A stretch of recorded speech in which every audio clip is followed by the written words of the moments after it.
Most people fish streamers by throwing them in some direction of the current and stripping them back, making it look like a fleeing bait fish or a leech or something. But sometimes a dead drifted streamer works really well.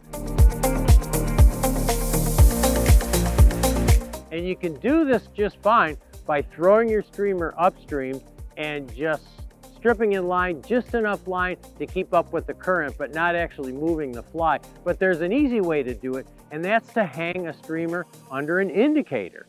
So you just put an indicator above your streamer, you figure out the depth you need, and you want to get about 1.5 times the water depth below your indicator. And you put a streamer on the end, you put an indicator on your line, and then you fish the streamer dead drift. It might look like a dead minnow, dead leech, might look like a crippled minnow, might look like a big stonefly nymph or something, but it can be very, very effective.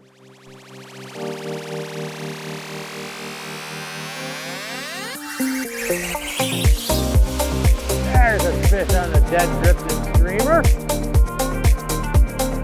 Not a giant. Oh yeah! Woo! Dead drifted streamer.